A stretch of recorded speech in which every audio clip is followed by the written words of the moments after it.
Hello लोगोफोर बड' जब enough' YouTube चेनेलाव नोंथांमोनखौ बरायबाय आसा खालामो गासैबो मोजाङै दङ। पिजि लेभेलाव जायफोर गुवाहाटी इउनिभार्सिटिनि आन्डाराव एडमिसन लागोन नोंथांमोना गोदान नटिसखौ नायनो हासिगोन। बेनो जाबाय एन्ट्रेन्स होनांगोन। दायो नोंथांमोना एन्ट्रेन्स होथारनांगोन। मेरिट बेसिस पारसेन्टखौ लानानै नोंथांमोना अफलाइन एन्ट्रेन्स होनांगोन आरो बे पेपारा एमसिकिउ टाइपनि जागोन। थ' नोंथांमोना बेखायनो मोजाङै रेडि जाखादो। अफिसियेल नटिस होखाबाय।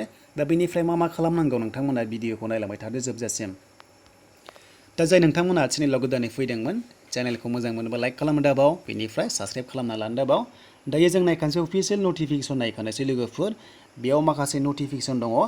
दा बेयाव बुंदों नै नोंथांमोना जायफोर एडमिसन लागोन गुवाहाटी इउनिभार्सिटिनि आन्डाराव पिजि लेभेलाव थ' लोगोफोर नोंथांमोना मा खालामनांगौनो एन्ट्रेन्स एग्जाम होनांसिगोन एबारो आरो बे पेपारा अफलाइन एग्जाम लिरनांगोन नोंथांमोना एमसिकिउ टाइपआव।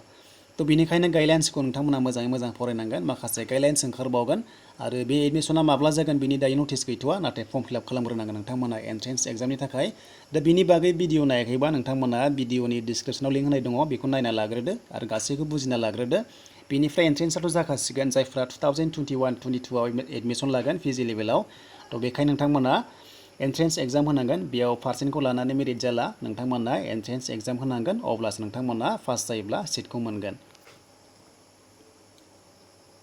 दा बेनो लोगोफोर नोंथांमोना मिथिखाबाय अफलाइन एग्जाम जागोन। बेनिफ्राय नाम्बार 3आव दङ जायफोर माने ट्रेडिसनेल प्रग्राम ना नोंथांमोननिया 80% चान्स दङ आरो रिजार्भ दङ जायफोरा गुवाहाटी इउनिभार्सिटिनि आन्डाराव फरायगासिनो दङ आरो 20% सिटआ जाबाय आउट अफ गुवाहाटी इउनिभार्सिटि। जिखुनु जाया आदार्सनि आरो नोंथांमोना बाहागो लानो हागोन जायफोरा गुवाहाटी इउनिभार्सिटिनि आन्डाराव फरायनो सानदों। स' बेनोसैमोन लोगोफोर नोंथांमोना दायो मिथिबाय जे एन्ट्रेन्स एग्जाम जागोन। बेनो जाबाय कमन एन्ट्रेन्स टेस्ट। थ' नोंथांमोना बेखौ होथारनांगोन। बेयाव नोंथांमोना पास जायोब्लासो पिजि लेभेलाव एडमिसन मोनगोन। दानिया लोगोफोर नोंथांमोना बुजिबाय जानांगौ। आसा खालामो नोंथांमोना बुजिदोंबा लाइक खालामगोन, कमेन्ट खालामगोन। गोदानै फैदोंब्ला नोंथांमोना चेनेलाव साबस्क्राइबबो खालामना लादो।